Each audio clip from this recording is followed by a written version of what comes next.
Good morning or good afternoon, parents of sixth grade students. Hey, look at me, I'm at the state fair. Wouldn't that be nice? Say, I just wanted to give you a little taste of what the kids are getting with these videos, should you choose to watch it. I just want to point out a couple things that, for clarification, that I'm not sure have been communicated effectively through whatever means, teachers, district officials, whatnot.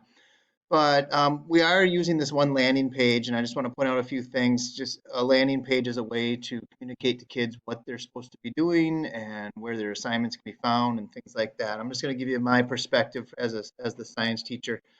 So I know that initially they sent out a link to the page, but it's also embedded here in the ISD 300 page under families. Go to MSHS link, distance learning link, and then from there the students are navigating to their sixth grade page, which basically takes us into the page that they can link then to all their sixth grade teachers.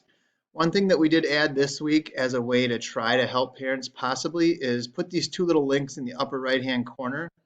And what students can do or parents can do is literally print this out and lay it out for the students and say, hey, take your crayon and check these things off, or do a little, crossing out when you're done with it. So for math, you have little check boxes of things that are due, and science, etc. And you also have that for language arts. The language arts teachers for fifth and sixth grade have also put that into place there. So there's all the assignments. One other thing I wanted to point out is how I use my communication is everything's through Classroom and the Google Classroom, that is, and that's been consistent since day one, since September.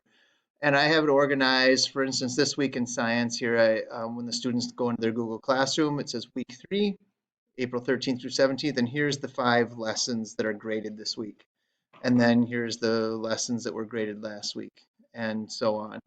And then one other thing I wanted to point out was once you're on my official page, the first page is just some information about what we're going to be needing. And then I have a link here for the students week 1. So all the last weeks are on week 2, and the week before that are on week 1, just in case they forgot to do something or need to go back and access it. I didn't want to just make one big long page, but you can see I have learning targets for them, and then today's lesson, the action steps, and I have links embedded right in here too, so they could also just access it right from there.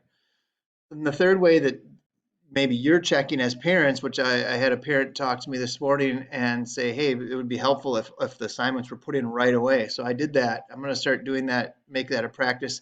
I just went and put the assignments in right away for the week, the same time I sent it out to the students. That was a good tip. I didn't know that that was something that parents looked at as much, Infinite Campus, but maybe that is your primary way to get information. So I'm also going to be posting everything in there right away with the due dates.